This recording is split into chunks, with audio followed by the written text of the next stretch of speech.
So that's the introduction for here. As you can see here in the agenda, I will first hand over the talking stick to Dr. Michela Guglieri for the welcome. And then we will have a short presentation about VISION-DMD, what it is and how it works. Then we go back to Dr. Michela Guglieri for the clinical trial results before handing it back over to Eric for the next steps of this project. And then afterwards, we have the questions and answers that will be used by the Q&A that we have in this little box on the side of your screen.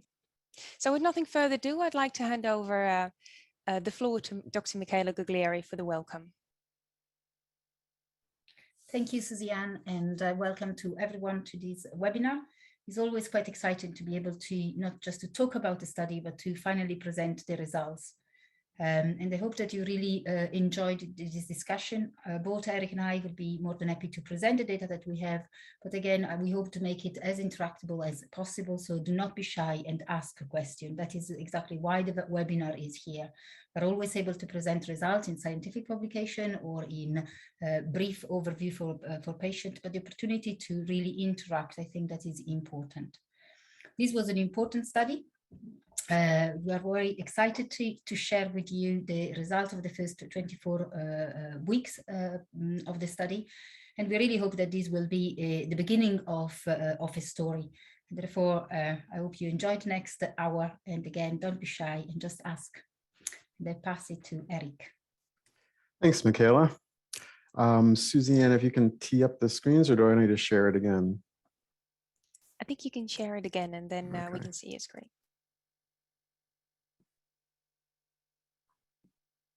That look okay?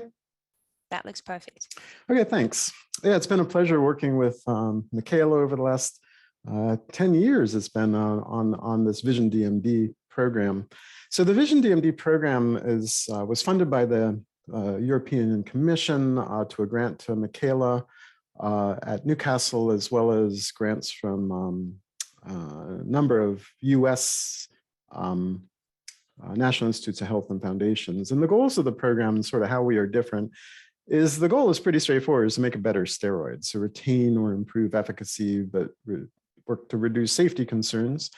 And we did this program differently within VISION-DMD, where we sort of kept it for a long time within academic medicine and not so much in pharma. And the reason was to increase rigor, focus on science and patients, integrate parents at each step, so stakeholders, take risks for sake of innovation, so create tools and approaches that could be used for future drugs and trials.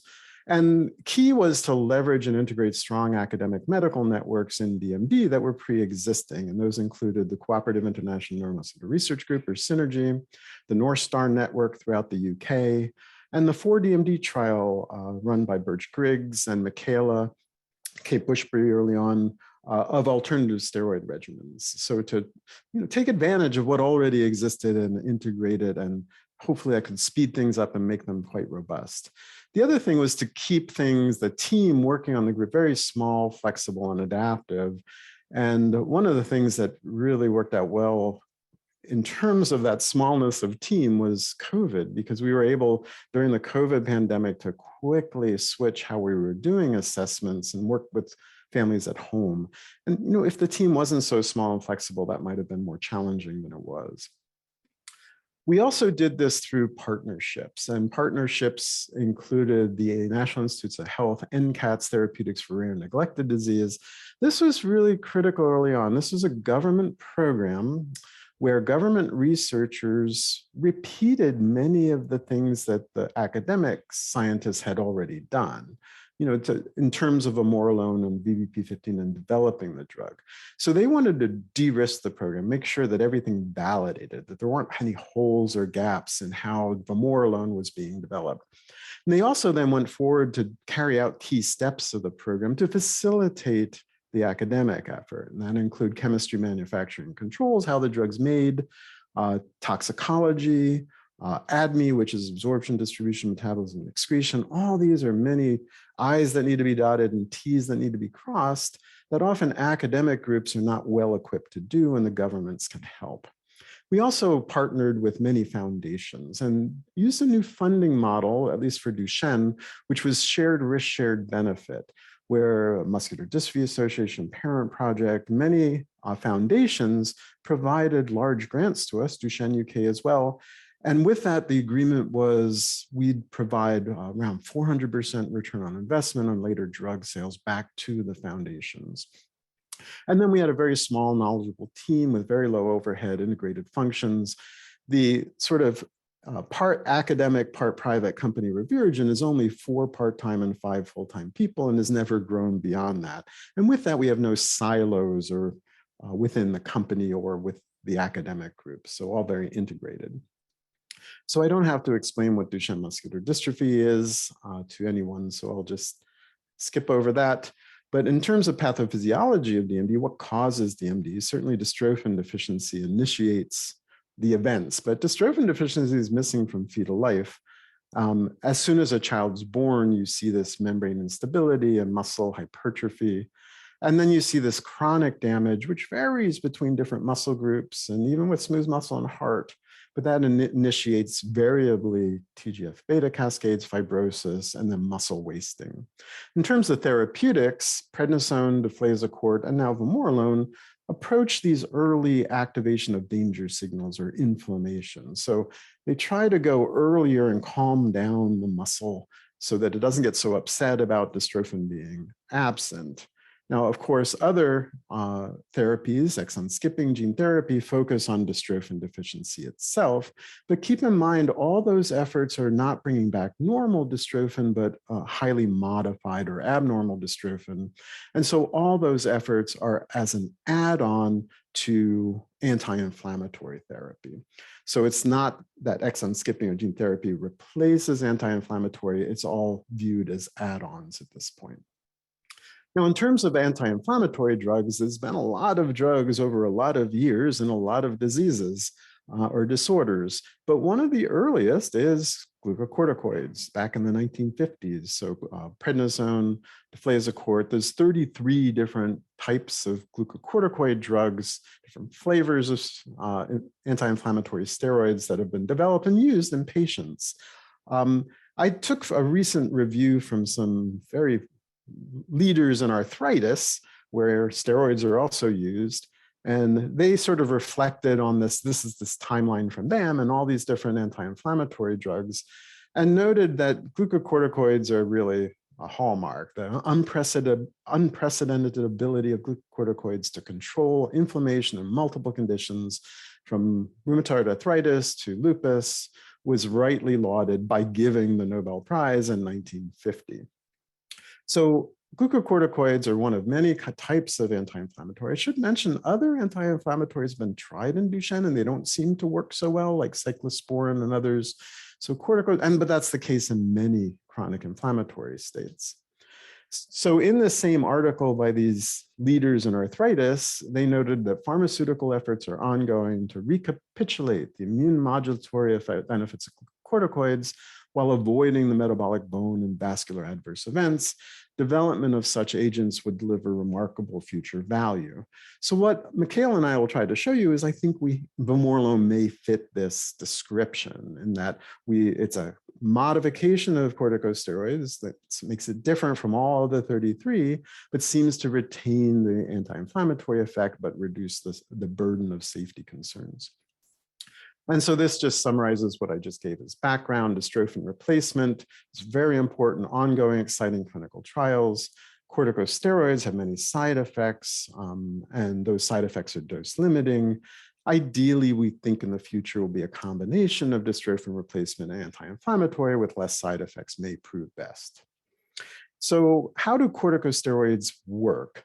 So they have 2 different activities. So we're actually seeing the drug bound to the receptor. The receptor is the glucocorticoid receptor. It's a protein that exists in all our cells, of everyone, and it just waits in each cell to see cortisol, which is your day-night hormone, come and bind it. So every morning we all wake up by this receptor because cortisol goes up as part of our diurnal rhythms.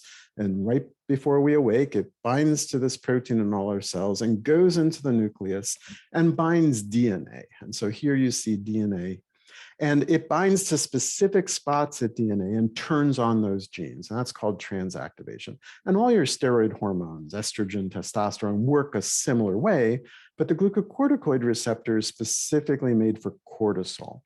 And cortisol is your day-night hormone, but it's also your stress hormone. And part of that stress hormone activity is to modulate your immune system. So prednisone and deflazacort are just modifications of cortisol that we have shooting up every morning in all of us and activating the same pathways. And that's generally called transactivation. But increasingly, that transactivation is associated with safety concerns of drugs like prednisone and deflazacort. What's clear over the last, say, dozen years is that the anti-inflammatory activity is a different activity that turns off genes instead of turning them on. And it binds to different DNA sequences. So it's the same receptor in the same cortisol, prednisone, vamorolone bound to the receptor, and it's the same receptors going into the nucleus. But on some genes, it turns them on by binding to this sequence. In other inflammatory genes, it binds to this sequence and turns them off. So this is two different activities: transactivation, turning genes on, that's more side effects; transrepression, turning genes off, that's more anti-inflammatory efficacy. So our goal with the Vamorolone program was to separate those, to see if we could keep the transrepression while shutting down the transactivation. And so we did that really by just changing one atom within the steroid backbone. Here's a picture of prednisone. It looks just like cortisol or deflazacort. They're all very similar, but all the corticosteroids have an oxygen here. That's a binding site for the receptor. So you can see here is the blue is the receptor, and you can see that oxygen is binding the receptor around the drug. And it's the same again for cortisol, or what woke you up this morning. Vamorolone is the only steroidal drug that takes off that oxygen. And taking off that oxygen, we lose that binding site. We end up putting a kink into the drug. So here we're overlaying blue is prednisone, and this is the structure of vamorolone in red. And you see this double bond here, loses this contact site, creates a kink, and changes the receptor. Here's the drug with a receptor around it. And these specific parts of the protein, the receptor, we're pushing out into solution. And those parts of the receptor actually regulate the transrepression transactivation balance, because those parts bind other proteins that allow transactivation turning on genes. And on the other hand, different proteins bind there to shut down genes with transrepression. So what we're seeing is that vamorolone has very different binding activities in this balance of transrepression transactivation. And so we see that in cell-based assays. If we look at, here's a cell-based assay to look at transactivation, and you see prednisone turns on genes very potently, but vamorolone does not. And using different cells, you see, okay, if we use really high doses of vamorolone, it starts to turn them on, but at 1,000 or 100-fold higher concentrations than, say, dexamethasone or prednisone. So we do seem to have lost much of that transactivation. In terms of transrepression, that inhibitory anti-inflammatory effect, we're good. We look just like prednisone or deflazacort or others. BBP15 is the old name for vamorolone. So in summary, for efficacy, through all the in vitro studies in cells and in animals, we seem to retain the anti-inflammatory. We've gained some membrane stabilization. We've lost a side effect of MR agonism like prednisone has. We've gained a new effect of MR antagonism. MR is mineralocorticoid receptor. It's the target of eplerenone and spironolactone, which are drugs that are used for heart failure later in Duchenne. And so we're very much like eplerenone and spironolactone. We haven't studied heart function in Duchenne kids treated with vamorolone yet, but we hope to in the future, and this may be some at least mechanistic possibility that it may slow down heart failure in Duchenne, but that has to be worked on. In terms of safety, we've lost transactivation, shorter pharmacodynamics, and we've lost this MR agonism. And one thing that we've realized increasingly is probably important is there's some enzymes that reside in all our tissues to take cortisol and turn it to cortisone. So cortisol is active, cortisone is inactive. All has to do with that oxygen turning it from having a hydrogen on it or a hydroxyl to a carbonyl without the hydrogen. And so when you take prednisone or deflazacort, or even your cortisol goes up, your cells are making their own decision as whether they want that drug active and bound to the receptor and bound to DNA or not, and turned off. And so Vamorolone is not a substrate for those regulatory enzymes because it's missing that oxygen. So our first in-patient studies were a broad, also a different approach. We went straight into pediatrics, which is unusual for most drugs. Most drugs are tested in adults first. We went into an orphan disease, although Vamorolone has shown efficacy in mouse models and arthritis and asthma and multiple sclerosis and other disorders, but we were working with the Duchenne community. We wanted to do Duchenne first. We did a very narrow age range, just 4 to 7 years. And the reasons were, first, that creates a more homogeneous group of Duchenne patients, because remember, as the disease progresses, how you measure effect changes, your outcomes change. So we needed a more homogeneous population. We also needed them before they had taken corticosteroids. We did a very broad dose ranging, 24-fold from 0.25 or a third of prednisone dose to 6 mg per kg, which is almost 10 times prednisone dose. We did a large first in-patient study. 48 kids was our first trial, 12 per dose group. And we did both a multiple ascending dose and then a 24-week extension study to look for potential benefit. And so my last slides is just to show some innovation there. We used biomarkers quite a bit. And here you can see serum creatine kinase going down with the higher doses with DMD kids treated. And then we used some inflammatory markers in blood that we also saw as we raised the dose of Vamorolone, these markers went down. So a dose response showing that Vamorolone was having an anti-inflammatory effect. Then we looked at clinical outcomes like time to stand, time to run, walk 10 meters, 6-minute walk test, and time to climb 4 stairs. And you saw as we increased the dose of Vamorolone, the kids seemed to get better. So they were getting quicker on time to stand, quicker in time to run, walk, going longer in 6-minute walk tests, and the same with time to climb. So even though this was an open label study, we could see this dose responsive improvement, and that helped us design the double-blind study with quite a bit of confidence. We knew going into what Michaela will talk about next, in the double-blind, placebo-controlled, prednisone-controlled study, that we think we had a very good idea of what to expect from that study because of this open label study. So at this point, I'll hand it over to Michaela, who will talk about the double-blind study that recently completed. Thank you, Eric.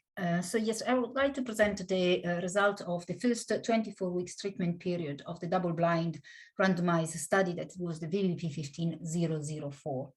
The study recruited 121 boys with a confirmed diagnosis of Duchenne Muscular Dystrophy and were between the age of 4 and 7 at the time of screening. As part of the study, the requirement was that all the boys were supposed to be steroid naive, so not ever receive corticosteroid before participation in the study. The study had 4 treatment groups, so a quarter of the boys receive a placebo, a quarter receive a prednisone at the standard dose of 0.75 milligrams per kilo per day with a daily regime. And then a quarter receive Vamorolone at the dose of 2 milligrams per kilo per day and a quarter 6 milligrams per kilo per day. If you go to the next slide. This is just to summarize the study design in a way. After the screening to confirm the boys met all the eligibility criteria, boys were treated with one of the regimen or the treatment that I mentioned before for 24 weeks.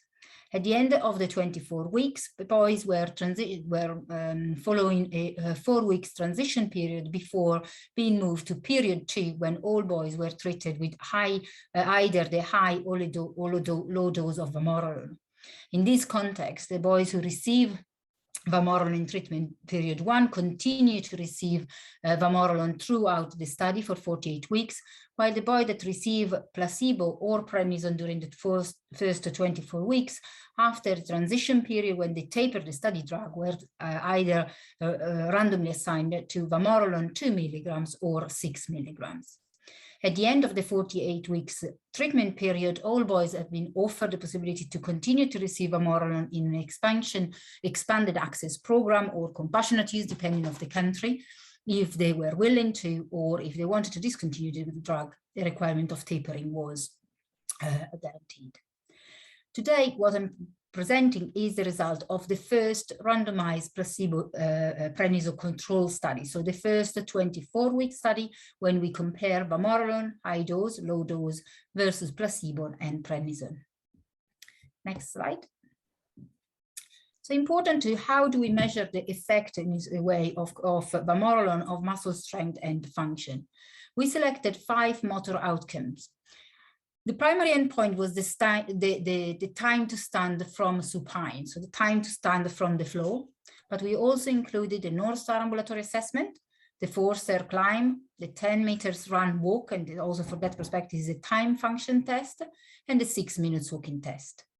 Just to clarify that the time function test, so the 10 meters and the time to stand and the time to climb 4 steps were analyzed in terms of velocity. And this allows us that even if a boy was not able to perform the task because has lost the ability to do it, we could still analyze the data with the velocity anticipated to be equal to 0. But it's just let's say, a statistical perspective. Next slide. But how do we choose the primary endpoint that, as I mentioned, was the time to stand? That was the choice of the primary endpoint of a clinical trial is always a difficult decision, because we want to have something that is meaningful, but is also wanted to have something that is sensitive enough to give us the answer of whether the drug works or not within the time frame of the study. And for this study was a 24-week study, so it's a very short period of time. But obviously the study recruited a young population between the age of 4 and 7. So the time to stand from the floor was really chosen based on the discussion with the patient and with parents, and discussion with the clinician who has an expertise in treating children with Duchenne, young children with Duchenne. First of all, the parents really highlighted how the time to stand from the floor is really an important clinical outcome that is relevant in their daily life, the ability to stand up after a fall. And therefore, is an outcome that could easily to be justified in terms of impacting the quality of life. And the regulator, FDA and the EMEA, appreciated that perspective, so they always look for an endpoint that is clinically meaningful, but obviously has never been used as a primary endpoint in any other clinical trial that was under the review of the FDA and the EMEA, and therefore they could not really make any other comment about the sensitivity of these outcomes. But it's important also to say that although has not been used in other commercial study, the time to stand was also the part of the primary endpoint of the 4DMD study that Eric mentioned before, and therefore was also an opportunity to, in a way, compare study results. And the advantage of the time to stand is that, first of all, is relevant for the patient population that was selected for the study. And based on natural history data that we have mainly from the Synergy natural history study, but also from other previously reported trial, was power enough to justify the sample size of 120 boys and be able within this range to give an idea about the drug effect, and actually was much higher than required. Next slide. Sorry. Obviously, has some advantages and disadvantages, but I think that one point of the time to stand that at the end, obviously wasn't anticipated, resulted also to be a good clinical outcome, because we were able, as Eric mentioned, to continue to collect the primary endpoint throughout the COVID. And we managed to have the assessment performed at home, doesn't require any equipment, is relatively easy and quick to be performed. And therefore, this has allowed us actually to collect 100% of the primary endpoint throughout the study, even during the COVID restriction. But in terms of how do we analyze the primary and secondary endpoint, also for that has been a negotiation and discussion with the FDA. The FDA reinforces the importance for us to treat in a way the 2 doses of Vamorolone separately. So the 2 milligrams and the 6 milligrams could not be combined together, but should have been analyzed as 2 independent doses versus the placebo. And it's important to say that from the beginning of the discussion of the study, the FDA wanted us to include the placebo group in a non-superiority model of the study, while the EMA, so in Europe, the requirement was to include a prednisone cohort as considered part of the standard of care. That is why we went to this mixed model between the placebo and the prednisone. So the primary endpoint was the time to stand, and we wanted to compare the high doses of Vamorolone versus placebo as a non-superiority design. Well, we have included several relatively common secondary outcomes, but we, in what we say is a sequential or hierarchical way. And that means that there was an order in which the secondary outcome were assessed. And once the secondary outcome was not met, we stop in a way the analysis. And the selection of the hierarchical order in a way of the secondary outcome was really based on first knowing, clinical knowledge about this outcome in young Duchenne and which one were more sensitive, and the experience based on the previous study with Vamorolone and other clinical trial. We also included the North Star and the time to climb as exploratory because the previous, let's say, Vamorolone study showed that this outcome might have not been so sensitive to changes in shorter period of time in this specific population, but maybe it was not a precise call. Next slide. This is what the study has shown. In a way, on three outcomes, the first is time to stand, the second is 6 minutes walking test, and the time to run or walk 10 meters. How is it relatively obvious in a way for the graph is that Vamorolone, either doses of 2 and 6 milligrams, show an improvement in all motor function assessment over the 24 weeks period of time, while the placebo group, here indicated in red, show in a way a stable performance in all these outcomes, with some decline in some of them, including time to stand and 6 minutes walking test over 24 weeks. And the difference between the placebo, the trajectory, the course in the placebo group and the Vamorolone treated was significant on both doses, 2 milligrams and 6 milligrams on time to stand from the floor and on the 6 minutes walking test. On the time to run or walk 10 meters, both doses of Vamorolone show an improvement compared to the placebo, but only the 6 milligrams per kilo of Vamorolone was significant, and the 2 milligrams did not meet the statistical calculation, and therefore we did not look into the subsequent secondary outcomes. Next slide. Regarding the North Star and the time to climb, 4 steps, as I mentioned, were exploratory, but actually really differentiate in a way the boys treated with Vamorolone compared to the placebo group on both doses, 2 milligrams and 6 milligrams, shows a clear improvement compared to the placebo group. Next slide. But in a way, although let's say from a regulatory point of view and from a statistical point of view, the study was designed to meet the criteria versus the placebo, I think that all of us has a clear question about, yes, but what about prednisone? So the majority of the boys, as part of the recommendation, are on corticosteroid, and therefore it's important also to look into that. So we look in comparing the changes from baseline to week 24 in the 3 groups. So the one treated on prednisone, Vamorolone, high doses, low doses, and placebo.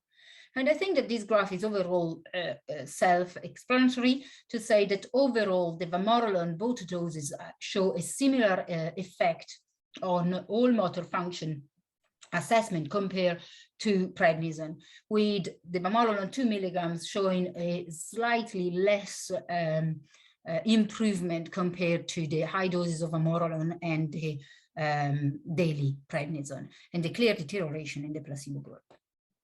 Next slide. So, but one of the questions that we had actually from the beginning to say, okay, probably was the FDA to say, you need to demonstrate that you do not have just a weak corticosteroid. So it means that we give 2 or 6 milligrams per kilo versus the 0.75 milligrams. So are we just obtaining the same effect with much higher doses of Vamorolone, but there is no other difference except that you just need to give more drug? Let's say that from preclinical study, this is not the case, because the Vamorolone show a higher affinity for the glucocorticoid receptor compared to prednisone or prednisolone. However, the real question behind this is, if we obtain, with higher doses, we obtain a similar efficacy, what is about the safety profile? So what about the side effects? Next slide. I think that probably from a clinical point of view, the most impressive result is really regarding the growth trajectory. We all know that corticosteroid cause what we call a stunting of growth, although it's not a correct terminology from a clinical perspective, but it's just that make the boy stop growing. And this is an important side effect, because obviously impact the confidence and the quality of life. So what we have seen with the Vamorolone is that in the study is, while the study confirmed a previous finding in which prednisone cause a delay in the linear growth, so make the boys stop growing throughout this period of time, Vamorolone did not cause this delay, and they continue to grow following the expected chart in children that are not treated with corticosteroid. This obviously is a result within 24 weeks period of time, and is more important to look at the longer follow-up. But another component that is in line in a way with this finding in terms of growth, next slide, is regarding the effect of Vamorolone on bone biomarkers. Obviously, when we talk about biomarkers, are not clinical indications, or just a blood test that seems to suggest the effect of a drug on the bone health. But we need to consider that this is a 24-week study, and although we measure the frequency of fractures, vertebral fracture, long bone fracture, it's very difficult to make any conclusion with such a short period of time. So what we look is in bone biomarkers, so is markers that tell us how is the bone health. And we look in three particular factors that are listed here. Is the osteocalcin, very complex name. But the major point is that there are three markers that tell us how the bone is able to remodeling and forming new bone. And what we see, and that was consistent with the previous report in steroid-treated boys, that the boys treated with prednisone show a reduction in all bone biomarkers of formation and remodeling, suggesting that the prednisone has an impact in making the bone softer in a way and avoiding the formation of new bone, which is not unexpected. And with the Vamorolone, both doses of 2 and 6 milligrams, we did not really see this effect on bone biomarkers. And all the three markers remain stable throughout the 24 weeks. Next slide. So we go back to the long-term effect of growth, because it is consistent to say they grow and we do not have the effect on bone. And growing bone has something that goes together, although it's not just one message. We know that there are several evidences from previous studies to confirm in a way the effect of traditional corticosteroid, prednisone or deflazacort on growth. And this is just summarized by a review that was published in 2016, in a way showing that the treatment with deflazacort and prednisone show a reduction in the high percentile over time, and this seems to be dose dependent, at least for the deflazacort. If we look, obviously, the study that I'm presenting is all with 24 weeks, but we have run a previous study with Vamorolone, that is the original phase 2A study, and the long-term extension study, for which we have data from up to 2.5 years. So boys being treated for 2.5 years consecutively. Although this obviously is our open label study, so we need to be careful in terms of interpreting, but this seems to confirm the observation that we've seen in the 24-week study, that Vamorolone does not seem to have the impact that the growth trajectory has reported in with prednisone or deflazacort. Next slide. In terms of generally the side effects profile, I think that the number of boys that reported side effects was comparable among all the treatment groups. However, the number of adverse events that were reported were lower in the placebo group, as expected, higher in the prednisone group, and in the middle, in a way, between the in the two Vamorolone groups. The study in general, I think that showed a safety profile of all the treated group. There were only one adverse event that was considered severe, and one serious adverse event, which was not considered related to study drug. There was only one boy who discontinued the study due to an adverse event, which was a behavioral problem, and was in the prednisone group. In general, we do not really look into the specificity of the corticosteroid, of the most commonly reported side effects associated with corticosteroid in the 24 weeks, because we know that is a limited period of time, but we will look into that in the 48 weeks analysis. But in general, I think that is showing that the prednisone group seems to show a higher frequency of adverse event related to corticosteroid related, although in the 24 weeks is not statistically significant.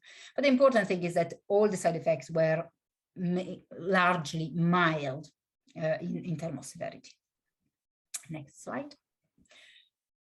When we also look at another side effects of corticosteroids specifically, that is regarding the adrenal insufficiency. That is the ability in a way of our body to produce a higher dose of steroid and of cortisol specifically in a situation of stress. In the study, we already knew in a way from previous study that that Vamorolone cause adrenal insufficiency, and it is really well known that corticosteroid such as the prednisone and the deflazacort cause adrenal insufficiency.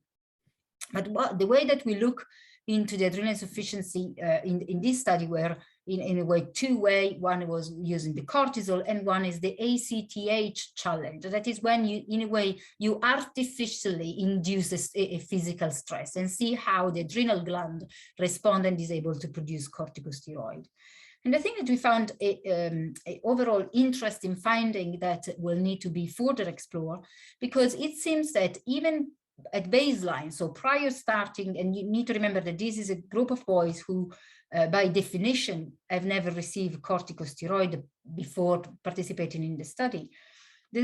About approximately 9%, so almost 10% of the boys show what we call an adrenal insufficiency, so a low cortisol level after an ACTH test, even at baseline and before taking any treatment, which is something that is definitely unexpected and will need to be further investigated, and trying to understand whether there is any role on adrenal insufficiency in boys with Duchenne independently by steroid treatment.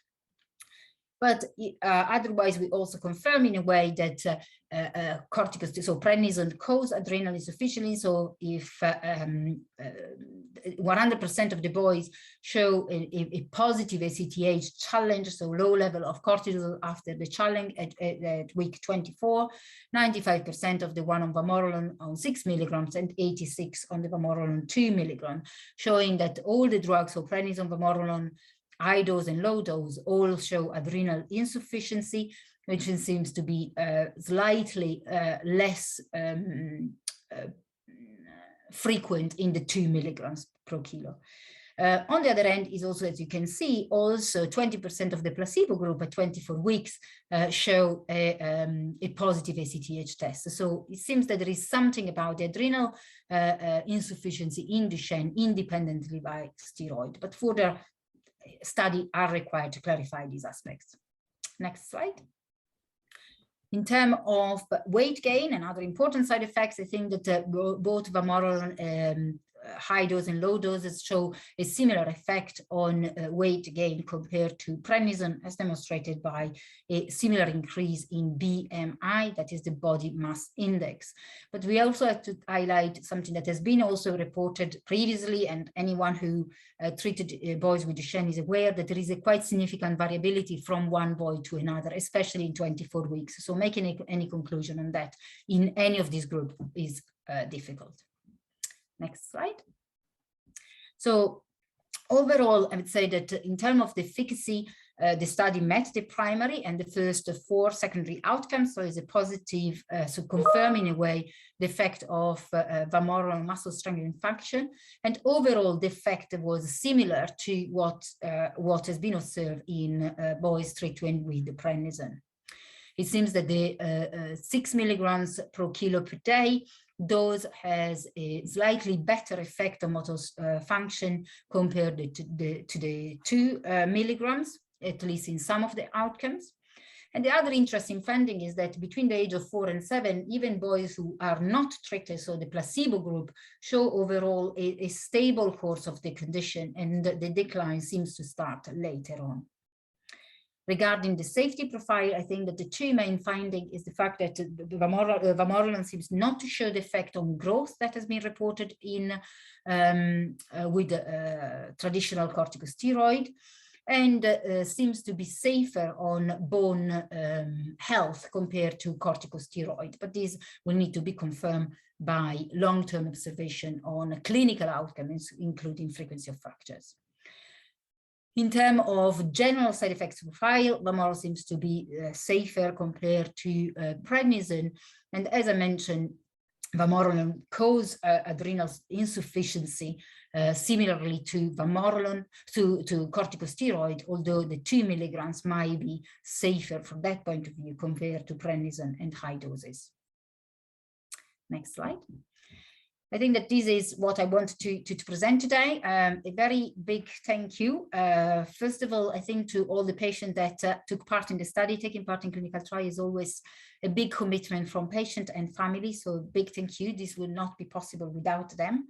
Thank you to all the sites that contributed to this work and all the supporting team. And obviously, next slide is all the funder. Thank you. So I'll just then continue just with a few slides on next steps. So one thing is towards drug approval. Where do we stand with that? So the regulatory path for Vamorolone and DMD is that a couple of weeks ago, we met with the FDA in the US, and the goal there is to file a new drug application or NDA.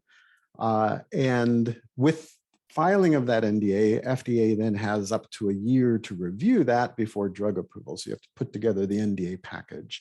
And in the meeting with FDA, they said that, yes, your safety and efficacy data that Michaela just showed was adequate for filing. It doesn't mean that the drug's automatically approved, but at least FDA says, yes, your data looks promising. We have to review it, but please go ahead and submit the NDA. So we anticipate filing that package and starting the filing in Q1 2022. And then drug approval will probably be, if it's all successful and FDA reviews that and finds it satisfactory, would be early 2023.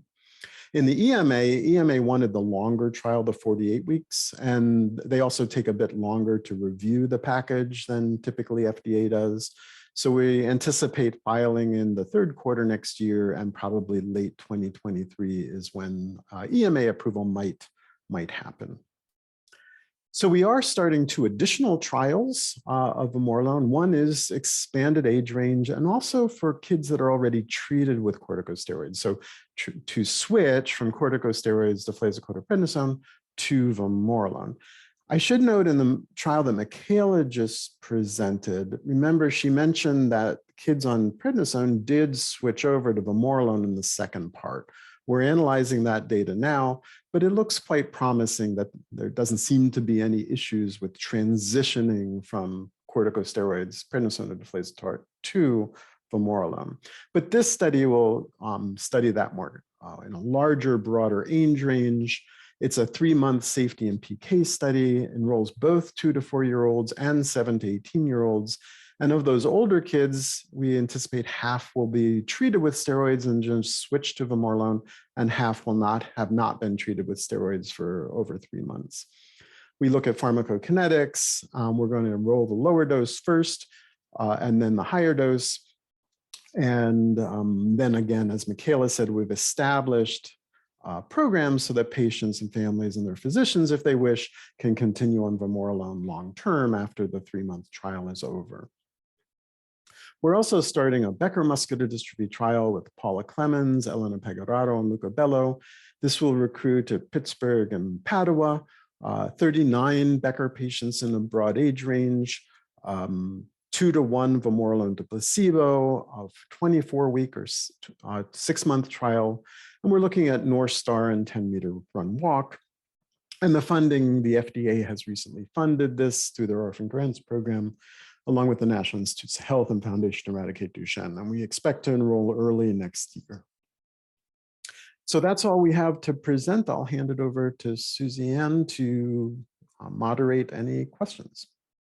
Yes, thank you very much, Dr. Eric Hoffman and Dr. Michela Guglieri, for this very elaborate presentation about both VISION-DMD, the Vamorolone, the trial, the next steps. I think it's a very, very conclusive presentation. I think for now we're moving on to the questions and answers. And for that, I would like to start with a very quick question. And Eric, I think this one is for you, are we going to have access to the slides? I don't know, are we? I think that's questions for you.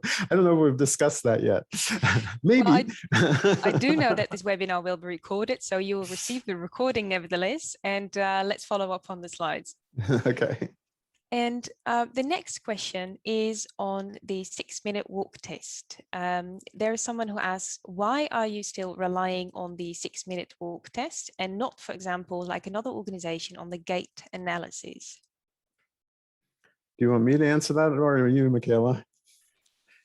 I think that, I mean, I can answer a part of it and then you can also step in.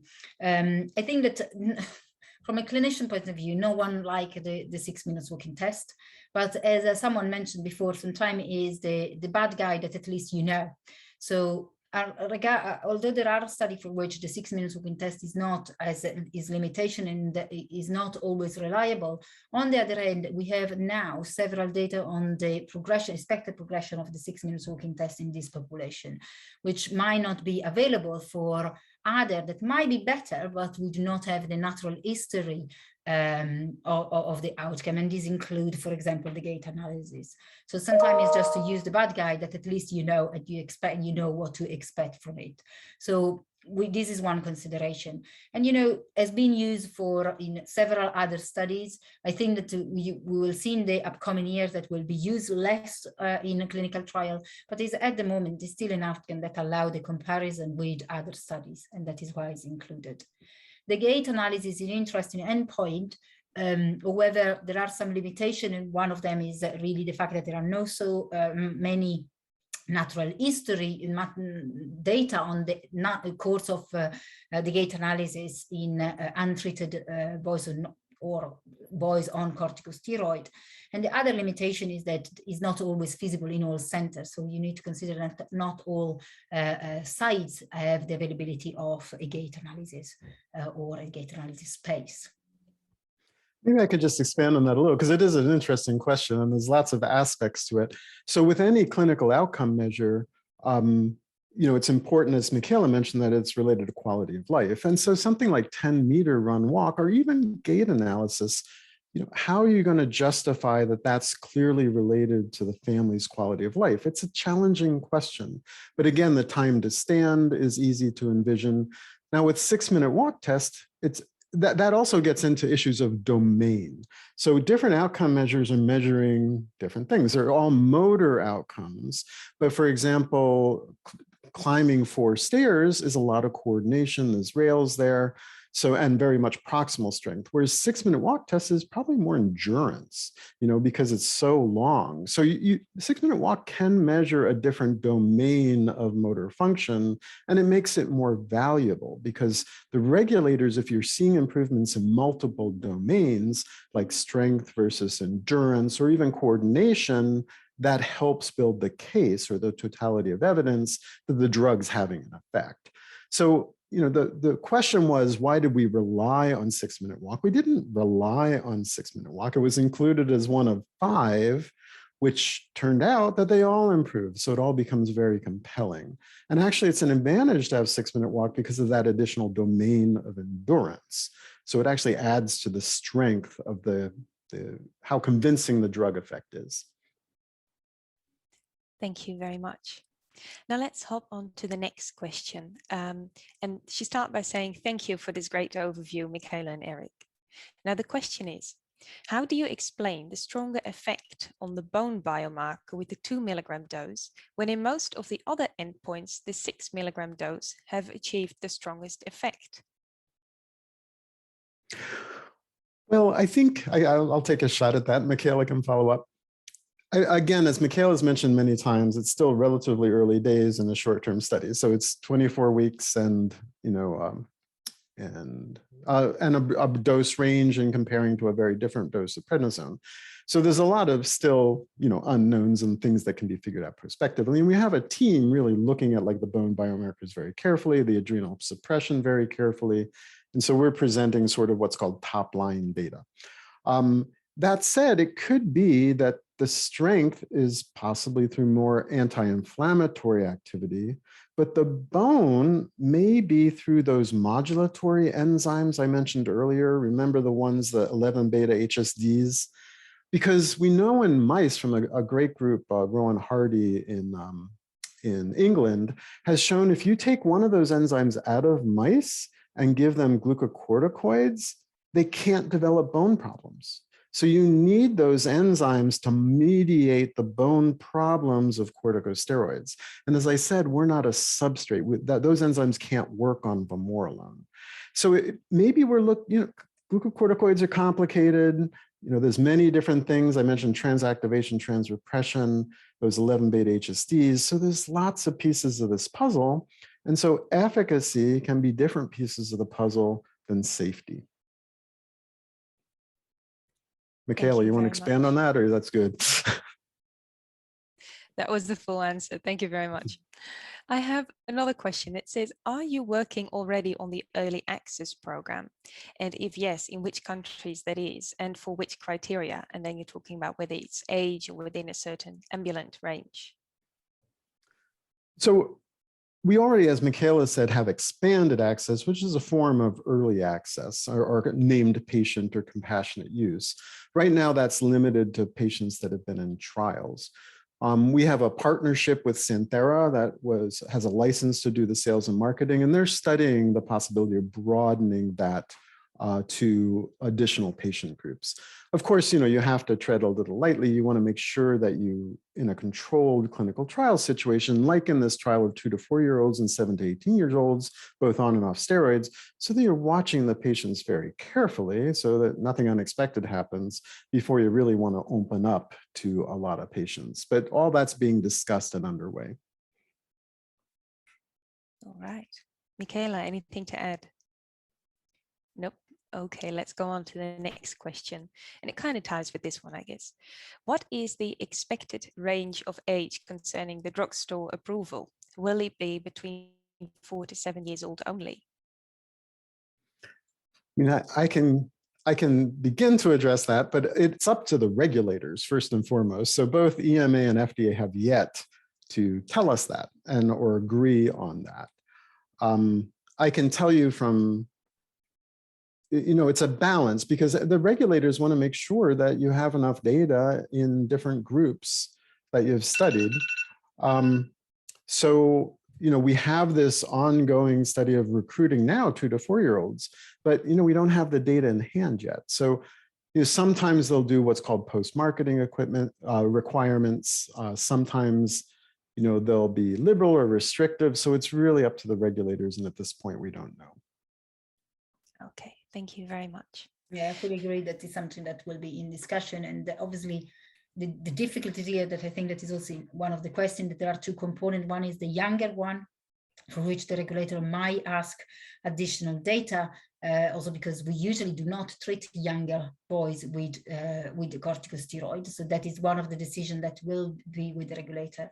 And obviously with the older one is the fact that we will need to switch from one to another, and the complexity of evaluating the effect of a switch, which is different compared to evaluating the effect of a drug that is just initiated from the beginning.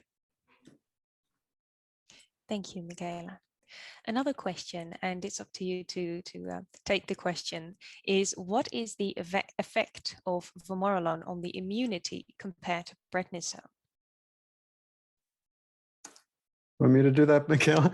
The short answer is we don't know. In the longer answer is inflammation and immunity are related, but also different. So, you can have an anti-inflammatory effect that is not immune suppressant. But